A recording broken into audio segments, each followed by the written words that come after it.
Hello, I'm Deborah Chieli, a nationally board certified nurse practitioner with specialty certification in lifestyle medicine. And I'm Susie Spell, a nationally board certified nurse practitioner, also certified in lifestyle medicine. The following interview was part of a series that informed our presentation at the 2023 Annual Conference of the American College of Lifestyle Medicine, ACLM, titled Nurses in Action, How Nurses Operationalize Lifestyle Medicine in Modern Settings, and You Can Too. In this series, nurses from diverse backgrounds and practice settings and their champions tell their personal and professional stories about discovering lifestyle medicine and how they're implementing it across a wide range of settings. Nurses are the largest health profession in the United States and globally, and have been voted the most trusted profession here in the U.S. for over 20 years. Learning about and incorporating the pillars of lifestyle medicine fosters full scope of practice and the ability to answer the call to lead by the National Academy of Medicine with their report, Future of Nursing 2020 to 2030, Charting a Path to Achieve Health Equity.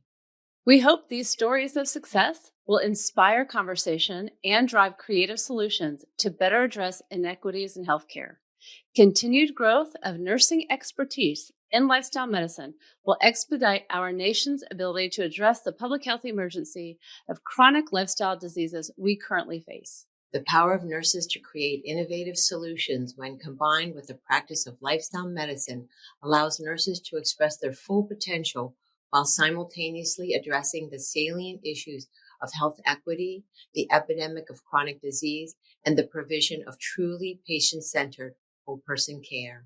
When nurses are empowered to lead with an interdisciplinary and multi-sector practice, they answer the call of the National Academy of Medicine to dissolve barriers to care and improve health for themselves, the nation, and every global citizen. Enjoy the interview. Today's guest is Cody Stubbe. She's a nurse from Omaha, Nebraska.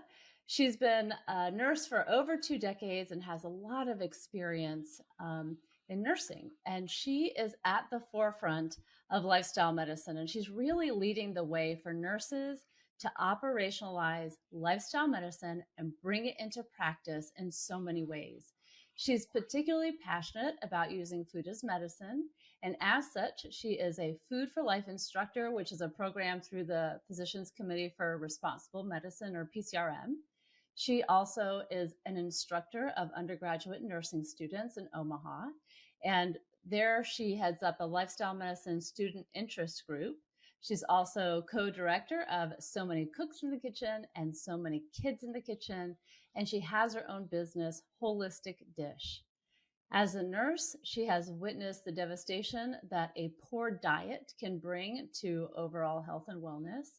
And we're really excited to have her here because she's going to talk to us about so many different things in terms of how nurses can be empowered to help patients truly change and transform their lives and their health.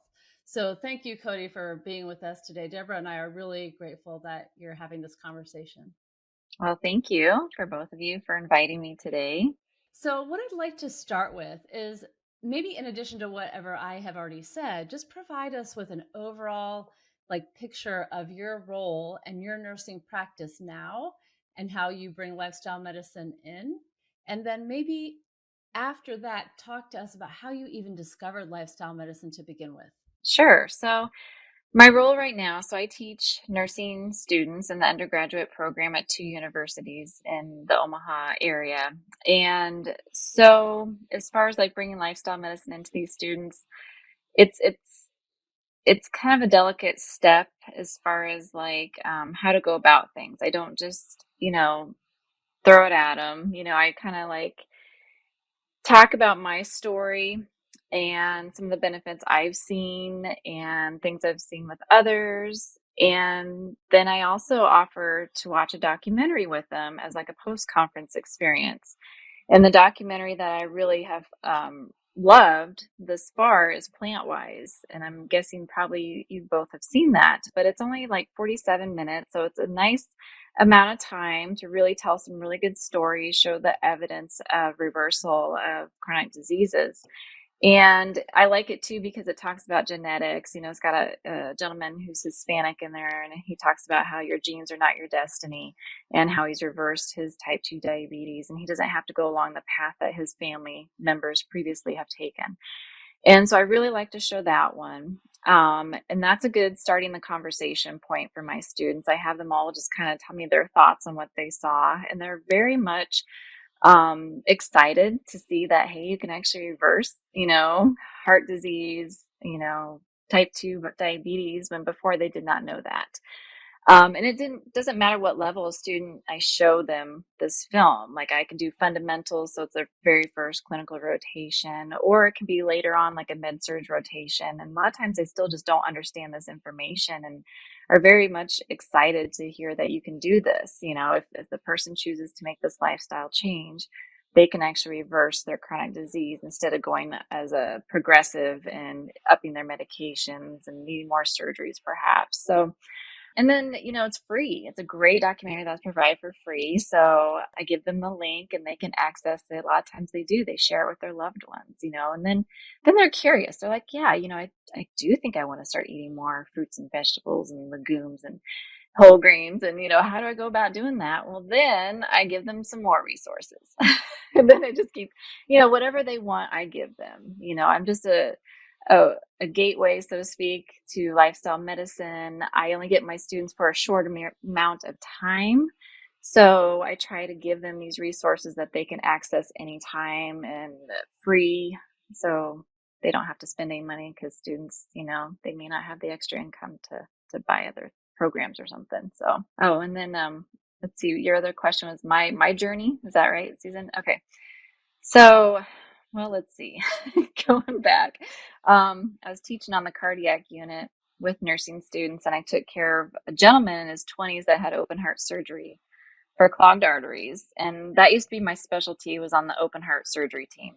And so I was just like, well, why is somebody in their 20s needing open heart surgery? That's so young. And then if they don't take care of themselves, they're going to need a redo in 10 years, And anyway, so it really got my wheels a going. So then I started like watching documentaries like What the Health, Forks Over Knives. And then I was like, oh my goodness, why are we not looking at this more detailed? Like, for example, the whole fact that processed meats, are carcinogen. And I'm like, why are we not telling our students about this, our patients about this so much? And anyway, and then later on, I think it was a couple of years later, I discovered lifestyle medicine, ACLM. And the nurses, the MIG there, and became a member and just fell in love with this, of course. And just really found my home with lifestyle medicine, and of course PCRM as well, being a food for life instructor, because I made my changes and I saw my benefits. And at the time, I had just, let's see, I had a 1-year-old. I was a later in life for my last kid. I was in my late 30s, so I was a geriatric pregnant woman. So so, that extra baby weight was a little bit harder with that last one, and then just having the energy for 3 little girls. So when I made the change, I noticed instantly, like within days, that extra weight started just coming off effortlessly. And my energy levels spiked, and I was able to keep up with all the kids and everything else that was going on in my life at the time. And so I saw my own benefits when I made the changes to a whole food plant-based diet. And I just like, everybody needs to know about this. And so I just, kept educating myself. And then I decided I wanted to teach others, because I'm like, I'm a Midwest girl. I knew how to eat the Midwest way. Um, and so I'm like, if I kind of struggled in my transition, I feel like other people would do the same, because it's just not the normal way I used to eat. And anyway, so that's why I wanted to become a food for life instructor, to help others. And so I've been able to help kind of incorporate these food for life classes into the nursing curriculum at the colleges. And the students just love that too, because, first of all, students love free food, but it's great when it's healthy and there's an educational component with it as well. So, and then I love to feed others, and I love to teach them how to eat healthy. So I love that. And, I feel like we hear a similar theme the more people we talk to, which is, for whatever reason, they discovered this. They, went through their own journey and discovered life's ACLM, which was like this big light bulb. And oh my gosh, these are my people, which just really fuels that passion and empowers you, right? Can you tell us a little bit about the holistic dish and the so many cooks in the kitchen and what you're doing with that? Sure. So Holistic Dish is it's just my business name. It's just I started it in 2020, like literally I got my LLC like the week of the pandemic that began. So needless to say, that hasn't been a very lucrative kind of business because it's just, when you're doing a business on top of providing for your family and all these other things and two jobs and a husband and activities, it can be kind of daunting. So, it's just, I guess, my passion, whether that's going to become lucrative down the road, hopefully, but it is what it is. But basically what I do is like, for example, with my holistic dish, I'm going to take my food for life classes for events, like public events. So I'm a member of the Nebraska Organization of Nursing Leadership. And so that's like a sub thing of AONL. And so I'm on their networking team and recruitment team. And so I use my holistic dish as a business to set up my venue and do a food for life class for them. And I just do it free of charge because I'm a member of theirs and I really want to promote this and promote the education of the power of plant-based nutrition. And I have a really great friendship or connection at the university where I teach at, Nebraska Methodist College, with the university president, and she's very supportive of what I teach. And so I basically can use their venue anytime, which is wonderful, free of charge. So then I just kind of pass it on, and I don't want to charge anybody else right now for this. So that's what we're doing with my holistic dish at the moment. And I'm hoping to plan another one this October for the NONL group and have it open up to the public. So a lot of nurses, nursing leaders in our community. So the Omaha, Lincoln areas, anybody is invited to come. And then of course, any of their staff. And we've got a lot of support. We did the first one last October and it was a hit. We had mocktails. So it was like, three components of lifestyle medicine. We had the social connections, we had the reduced alcohol consumption, and we had plant-based nutrition. And it was a lot of fun. So now we're hoping to plan another one this October. So, and then the so many cooks in the kitchen, I think that was your next component of this question. So that stemmed also kind of during the pandemic. As Food for Life instructors, we were trained to do these classes in person. And there was no online component to them whatsoever, as far as being able to present them. So when the pandemic arrived, PCRM was kind of thrown out there with this challenge for their Food for Life instructors. So then we started getting trained and we were able to teach online, which was a lot of fun. And it was challenging. I was learning Zoom and StreamYard and all this stuff, right? And it was a lot of fun. So, but during this process, some of us Food for Life instructors around the world, we'd meet and just chat. And we're like, oh, maybe we should just do our own thing, get some practice, educate the community, be free of charge. They can be our own recipes and we'll just do it kitchen to kitchen and all over the world. And it was so much fun, such a fun concept. And so it's like every, we each get about 6 minutes. And then you introduce the next instructor wherever they're at. We've done them in Brazil and the Dominican Republic. I mean, all over. It's been fun. And then we have like our recipe documents. We all put it all together in one document. And then we have Brenda Davis, who you probably know. She's a registered dietitian. She's like the big, registered dietitian star in the plant-based world. So she always does a nutrition write-up for our shows. So everyone, the adult ones, every month we have a show. And then all the kids ones. So my kids, I transitioned them to whole food plant-based about 2 years after I went. And they loved it so much and they're so excited. And I think it's so important to teach your kids how to cook. I'm like, we need to teach you how to cook whole food plant-based. So then they started their own cooking show. And they do this along with our friend Anu in North Carolina. And her dad is Dilip. He's another Food for Life instructor. And then another couple kids, me and Max, and they're in Rhode Island. Their mother is Ella Rodriguez, and she's also a Food for Life instructor. That way we kind of knew what our standards were as far as what we want to cook and everything, and had some consistency there. And, the three of us adults, we work together great. Our kids have become really good friends, and they've been doing it ever since. Gosh, I can't remember. I think it was the end of 2020 when they started. And Nora, my little one, she was 3 and now she's 6. So I think it's been 3 years. So it's been a lot of fun. Yes, it sounds like a lot of fun. So, a couple things I wanted to touch on really quickly. Thank you for sharing all that detail. That's really amazing. How do you have time for all that? Um, Well, no. so, especially with with little children, it's the passion, probably. Hmm. So, a couple things. When you first started talking, you were talking about having a good relationship with that.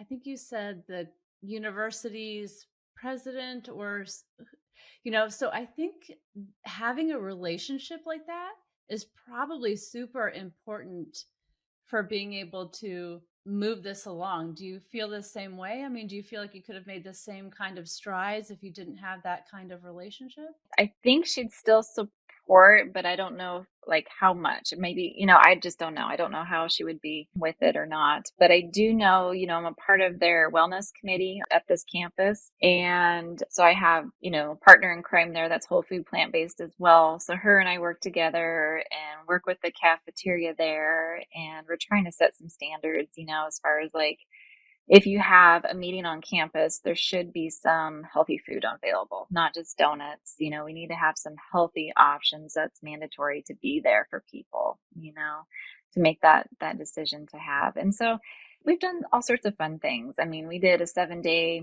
whole food plant-based challenge. We partnered with the Esselstyn Foundation and they did 4 weeks of educational information for our campus, and that was open to the public. And then we had that 7-day challenge at the end, and kind of related to a research study and everything. And that was really cool. It's a lot of fun to be a part of that, and we may do it again down the road. I don't know. Right.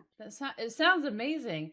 So, what I'm also hearing you say, without you saying it overtly, is that you did mention networking, but you're developing relationships with key people in the lifestyle medicine world that you partner with to bring this information out there, right? Can you speak to a little bit about how you've been able to do that? Well, that connection really was with my friend Jeannie. She was gung ho to get the Esselstyn Foundation. I was like, okay, that sounds good. So she just took it and like, yep, heard back. We'd had meetings, figured things out. And so, I think just getting a partner in crime, so to speak, somebody that's going to help you out, divvy up the load of things, because, when you're busy, it's hard to get everything done and meet people at specific times. So yeah, getting a partner, working with some key players in the plant-based community is nice. Sometimes you just have to put yourself out there and probably do some cold calls to see if you can get a hold of somebody. Making those connections, going to conferences, meeting people, meeting the speakers and asking them, just be bold and just say, hey, would you mind speaking for my campus someday? I'd love to bring this to my community. And it can be Zoom on whatever time schedule they want, and a lot of times they're very happy to do so because they want to spread the word, they want to get correct information out there. So.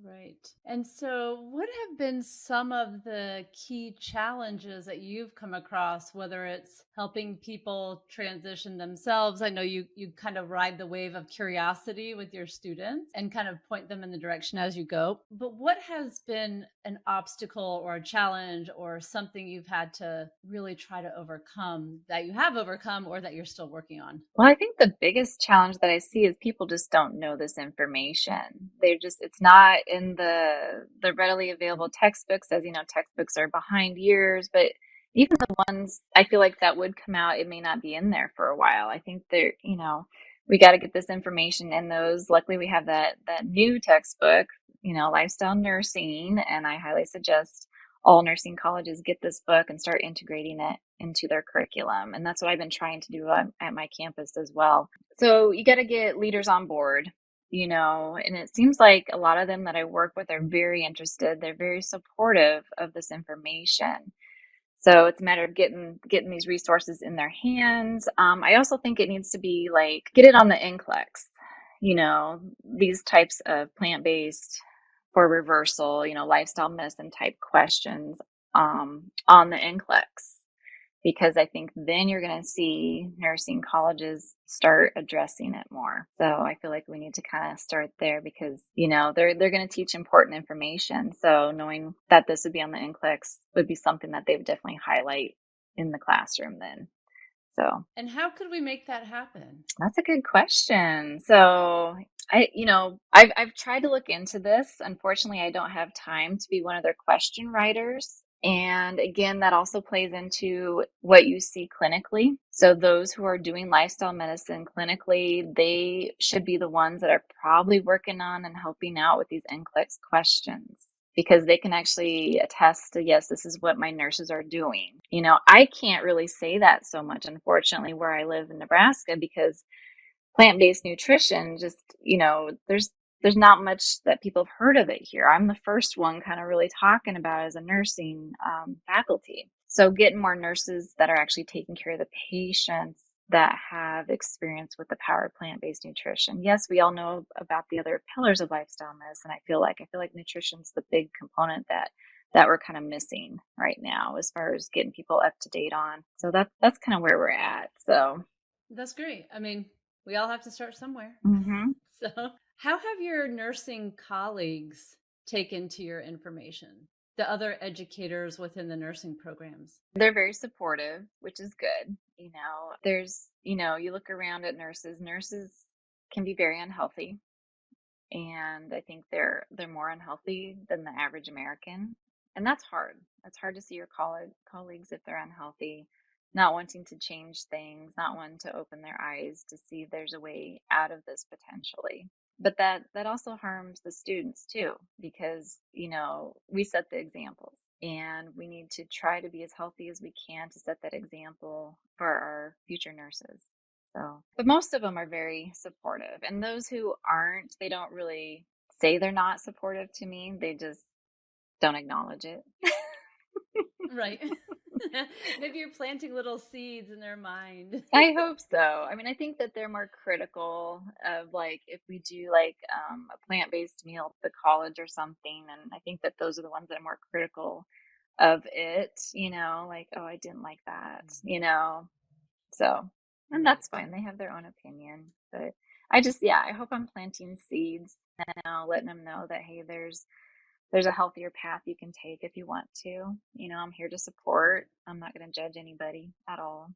So, I love that. And I feel like the lifestyle medicine larger group, the first time I ever attended the conference, I thought, "Oh my gosh, these people are so generous, like so generous and so passionate." And it was just a really good vibe, for lack of a better word, you know what I mean? Deborah, I know I've gone off script a little bit, Deborah. I haven't been following the questions as much that we outlined, but can you bring in any of the information about the future of nursing now and talk to us a little bit about that?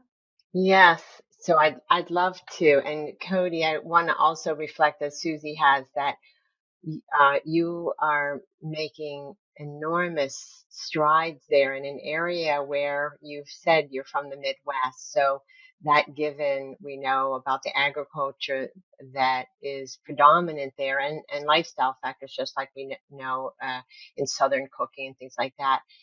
It sounds that a couple of things that you do are really key, and I think important for our nurses and for all of us to be informed by. And one is that you used your own story that you shared just personally, and the power of story that you told us in the very beginning.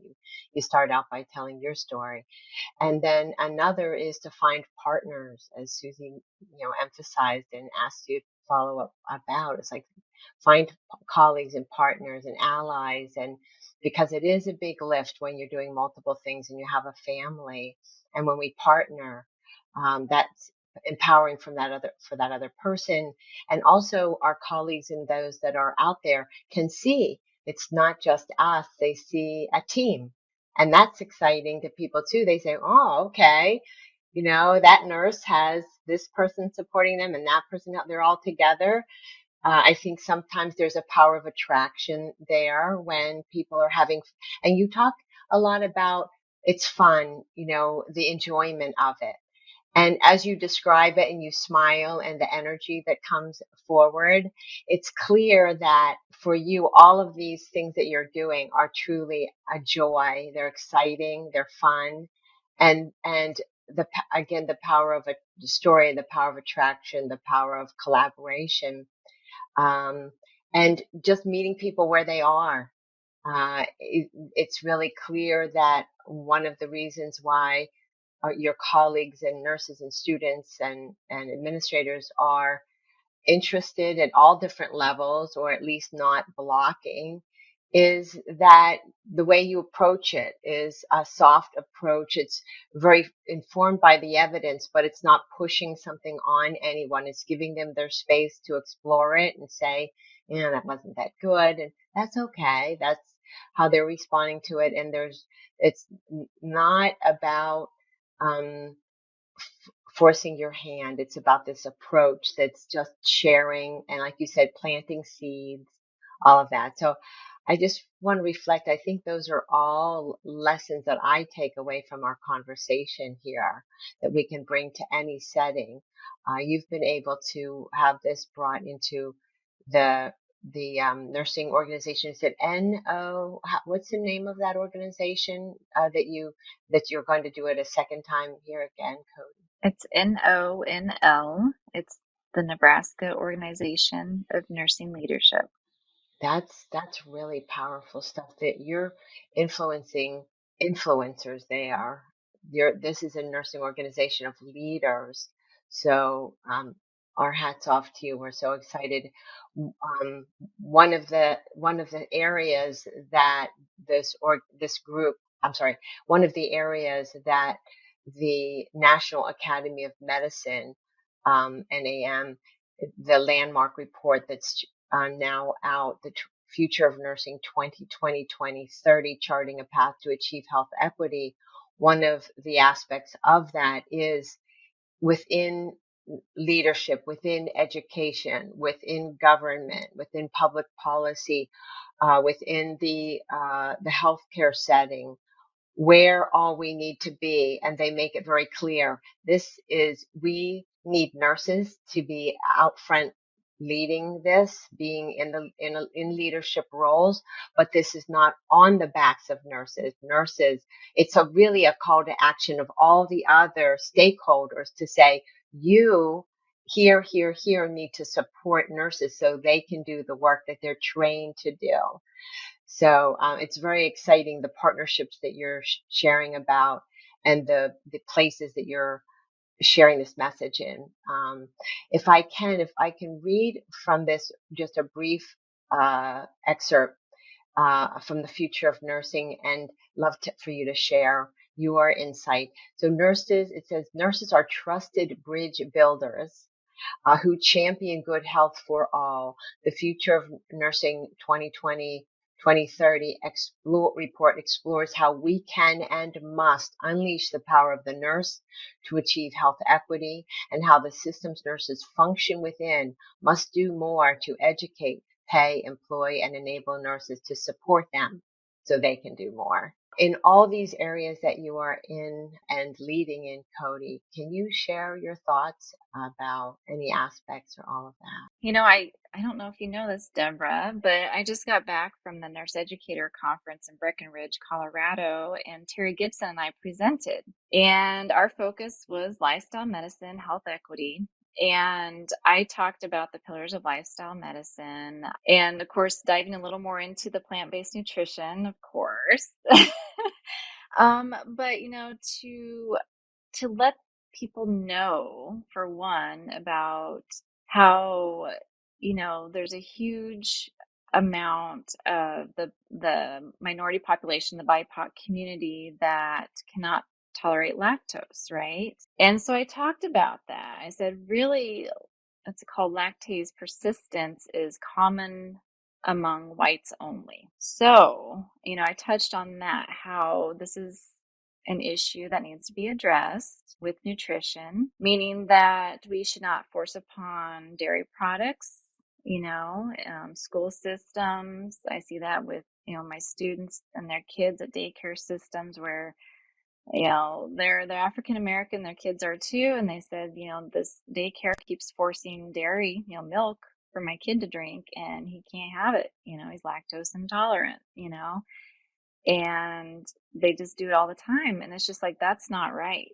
We need to make sure that other products are available, like soy milk or whatever, almond milk or whatever people want, available at the same price. not more expensive just because of, the subsidies for dairy and stuff. So that's an issue, I feel like. So yeah, I talked about that. I talked about, the red and processed meats, increased risk of colon cancer. And of course, it just seems like it's always on the rise and nobody's talking about it. So I addressed those situations. And I guess that's a part of, how to kind of address the future of nursing and health equities, to kind of bring these truths to light instead of ignoring it. I think we need to really get more things into policies. I don't know. We need some lobbyists for whole food plant-based companies. Oh, Yeah. definitely. Like Yes. Dr. Greger says, when's the last time the doctor got a call, an office visit from Big Broccoli, right? It's Yeah, not yeah. happening there. That's really, congratulations on that. So that was the title of Oh, that thanks. conference, Cody, was, that Oh, conference name was, it's a long oh, title. Let me okay. see. I can Yeah. send it to you. Okay. Oh, But that was for nurse educators. yes, it's actually the Nurse Educator Conference in Breckenridge, is what the conference title was. The presentation title is what was the lengthier one, but I can get that to you if you want. But we just got back last week from it. Oh, wow. So you're really inspired by all of that. Can we ask you what I want to comment about that too. So what you did there was you didn't try to eat the whole apple. You just took some bites there and you thought, okay, let's just point to a couple of key things here. And particularly you focused on, Yeah, I did, and I also used the New York City Mayor Eric Adams as an example of using lifestyle medicine and how it improved his health, and how he partnered, with ACLM and everything for the education, gave them a link to the free CEUs, talked about lifestyle medicine interest groups on campus because a lot of people there are, nursing instructors. So talked about that as well. So I dove into all of that, but it was only an hour long presentation. I could have gone a lot longer and dove a lot deeper, but I kind of just had to hit some of those big highlights of why sometimes nutrition can you got to look at all the components there and everything, and how whole food plant-based nutrition is very equitable for everybody across the board. yes. And so you touched on everything and the equity aspect, but really utilizing some of those areas such as the lactose intolerance and the processed meats that our children are getting from such young ages, and the increasing rates of colon cancer younger and younger and younger. And no one can dispute the figures. So even just painting, as you talked about, telling that story and painting those pictures of just those two are really powerful. They're so present in our schools with all of our children having these. And I can't believe that processed meats are still in school systems. That should just be banned. It really should. I think it's a testament to how deep the pockets and the connections between who gets subsidies and how they have to scratch each other's backs. Yeah, that's pretty Yeah. sad that the health of the And then we nation get is suffering because of that. Hmm. right. And if I may, also, one of the areas that I'm very passionate about is also that our students learn about this amazing code of ethics of nursing that we have, and literally that it calls us to educate our patients. It calls for us to make sure that our patients are fully informed, uh, and then it actually lists out. It's under the area of nurses taking care of themselves, as we touched on here, and nurses have worse health outcomes than in general than the general public. But it calls for nurses to eat healthy, exercise. It just literally lists out the pillars of lifestyle medicine, and the importance of or use of any of those kinds of tools or our practice documents to help our nurses see that this truly is nursing, even though when they get out to the acute care setting, they're not going to really see this manifest. It sounds like you teach fundamentals, and I can remember going through fundamentals and then you go out in the clinical rotations then into practice. Right? if you can share on any of those, either the documents or how you might use them or how you think we could use them or any recommendations you have in those areas. We have such a rich legacy of whole person approach to healing people, educating them, empowering them. Oh yeah, I used in my talk the Diabetes Bill of Rights as a good resource because you when you know better, you should do better, right? And when you know better, you have this information, you have all this evidence. It's research. It's what we're based on, right? And you can't just erase that in your mind. And so it's like you have to pass that along to whoever will listen. It's like your patients, your doctors, your colleagues. And so we gave that as a resource, say, hey, I just want to let you know this is out there.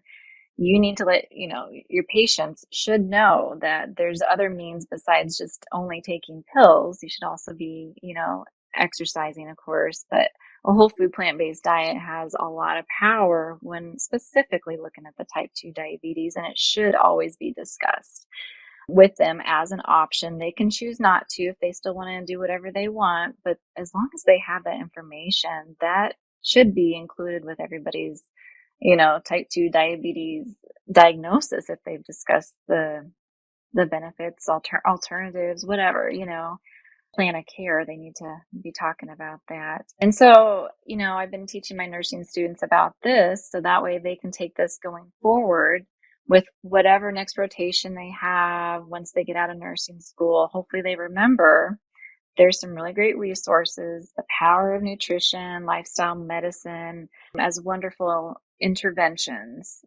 to help, prevent, reduce risk, and even reverse. So yeah, I think it's so important. So yeah, I'm just kind of planting the seeds. Some students really do take a hold of it, and a lot of times they will make these changes and they are super excited, and we stay connected, and I just continue to give them resources and they see their benefits and they share those with me.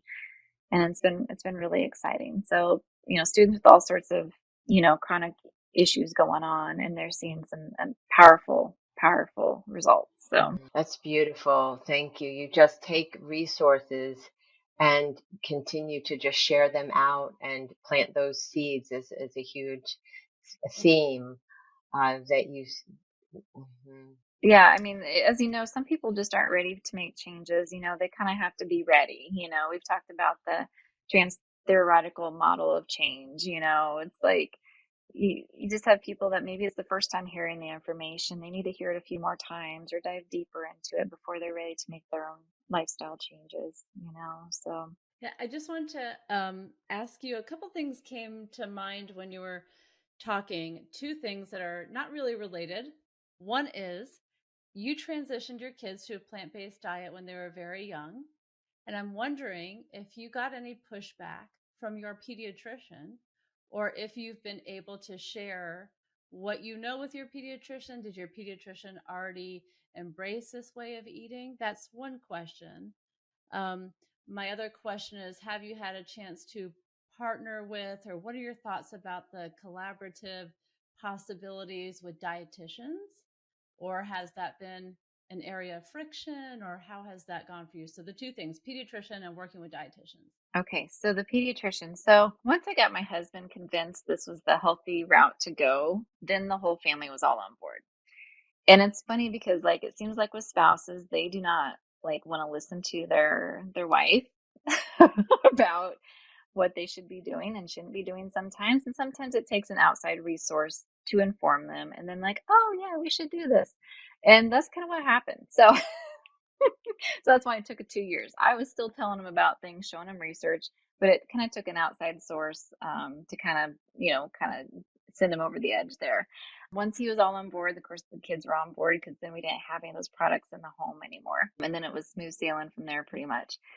So the pediatrician, so fortunately for me, this is really kind of interesting, but there's a great non-for-profit organization in Omaha called Healthy for a Lifetime.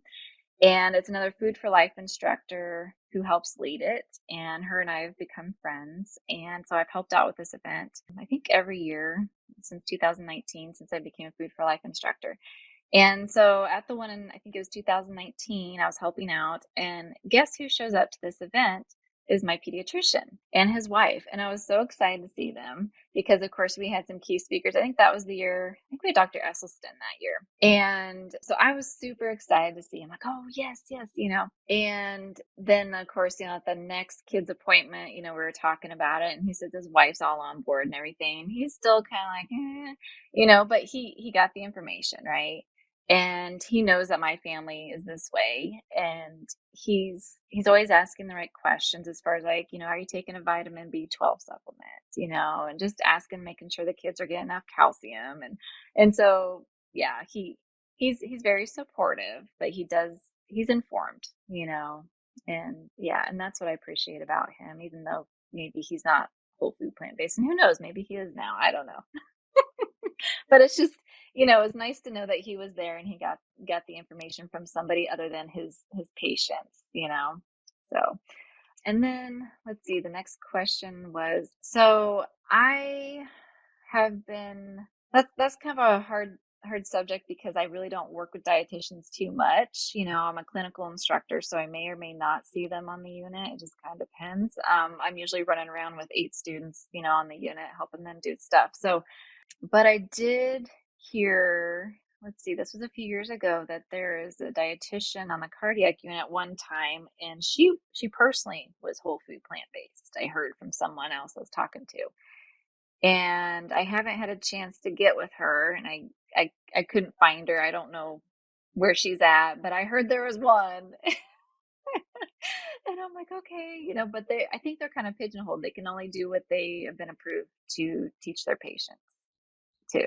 I think that, Yes. what they've been taught in their schooling, which is, as you know, is outdated, as well as nursing books.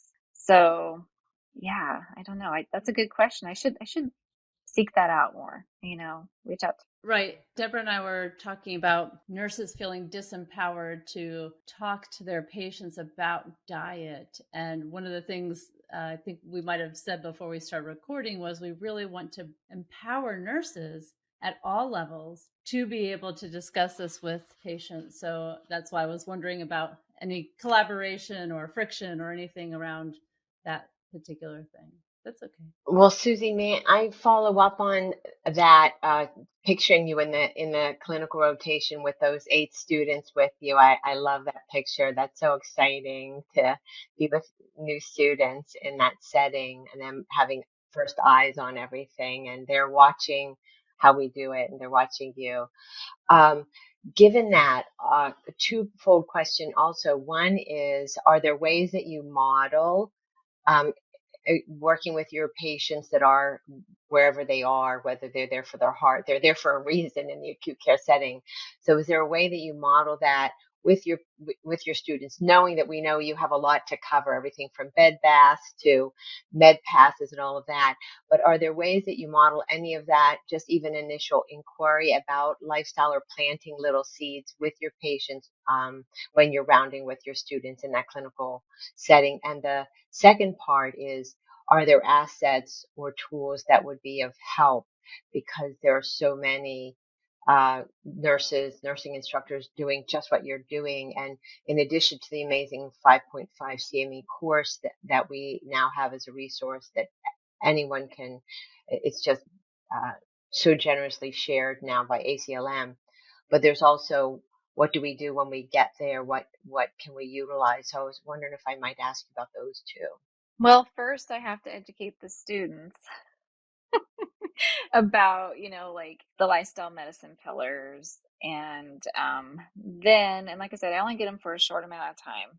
So it's a matter of kind of getting them educated about it first, having a discussion about our patient populations and the different types of chronic diseases that our patients are involved with. And then like, oh, well, what can we do to help improve this person, their A1C, and their type 2 diabetic, yeah, exercise is good. How about getting rid of some of these animal products, And as far as actually talking to the patient, that again is another kind of delicate subject because we're only there for a short amount of time. It's 1 or maybe 2 days a week. And you have to be really careful. You don't want to just set the patients up for, you know what I mean? Like without follow up, I may not ever see them again.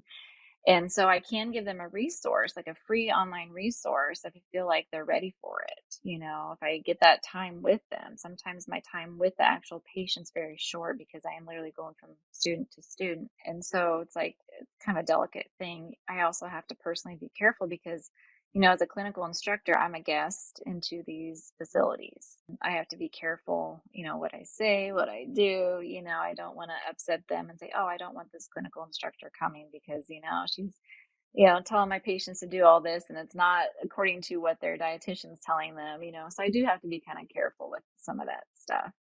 And as far as tools, it'd just be like, like those online resources, like ACLM, lifestylemedicine.org, PCRM is great as well for like recipes. So many cooks in the kitchen, so many kids in the kitchen, those are free resources that anybody can utilize. And that's why we did them. We wanted to be a free community resource so we can utilize it anywhere. Yes, you make a really important point that we have to be sensitive to the setting with our patients, because the last thing we want to do is create confusion for patients, like, well, she was just talking to me about such and such, but then we don't have the opportunity to really fully follow up with that patient. So it's that sensitivity about the setting, and then also helping our students to be successful, because we have metrics that have to be checked off in all those clinical rotations, check boxes on skill sets. That's a big part of that. And then also we want the opportunity to be where we are. So being sensitive to that setting again, with where we can have our influence and where we just have to let it go at that time, or if there's this very unique setting with someone saying, I heard about, yes, here's this, but also being very sensitive to the fact that we want to continue having access to teaching these students and lighting light bulbs in their own mind. So yes, all of that. One other thing that I do try to do, so I sometimes realize, since patient interaction with me is very short and limited, and like you said, I don't want to cause confusion from what they're being told from their healthcare provider or registered dietitian, is that, I connect with the nurse managers, the service leaders, the directors. I, try to make myself known to them. What can I do for you? Oh, we're on the oncology unit. So I really connected with my service leader a couple years ago when I started teaching up there. And I I gave her some good resources. Like, one of the big ones that I see is how soy is still not recommended for women with breast cancer. So I kind of gave her some information, broke the myth for that, gave her the research on that, updated her. Her mind was blown. She's like, what? And so that really started the conversation. And then I gave her more resources, and she made the transition quickly. She was struggling with her own health issues, and the only thing different that she hasn't been doing, according to lifestyle medicine, was the whole food plant-based part of it. She was exercising, she was working on her sleep, but once she did that last component, I mean, her world was turned around, and her health improved significantly, and she was all in for it. And now she's the director of the whole cancer unit. And so it's just having that connection. She knows the power of nutrition. She's working with the registered dietitians over there about it. So her and I are going to change the world. That's our plan. That's what we talk about. So I don't know. At least our own little world, the Midwest. So we'll see what happens. But, it's just a matter of making those connections. Try to make connections and impact on those who can help make changes on the unit, with the physicians, with their nurses. And that's kind of been my focus, really. I've heard a theme of making connections with the people who have influence and being of service is what I've heard you say a number of times. So I love that. I want to echo that. That's exactly what we hear as a theme over and over again, is connections, power of relationship and connections, and then being of service, giving of yourself wherever you can, and the power of that synergy of those two things. Sorry for We're over talking to each other. I'm sorry. No, that's okay. So I know we've kept you for a long time now. I really appreciate your time. Is there anything that you haven't said that you would like to share with us, or anybody listening who maybe it's a nurse who this is her first time listening to this kind of conversation? Anything else that you'd like to say? Oh, well, I'd say if there's a nurse listening to this, I'd say definitely you need to get connected with ACLM and our nursing group. That is just like the most wonderful group. We're all very supportive, and it's just like a sisterhood. It's just wonderful. So I really enjoy it, and we got great people, great friendship, and we're just trying to make the world a healthier place for nurses and our patients. So So true. yeah, so thank you both for having me. It's been a pleasure to talk to you both, and thanks for listening to all my jabbering. Yeah, no, so much wisdom and insight and experience. We love it. Thank you To share. so much, Cody. So many places where you're planting seeds, touching lives, and really beyond the seeds, things are growing. Things are taking root and growing and Yes. sprouting. And I want to congratulate you again on that presentation that you just did with Terry Gibson. That's Thanks. reaching up to that audience of those that will influence many other lives and other nurses. Yeah. Thank you. Yeah. Thank you. All right. Thank you so much.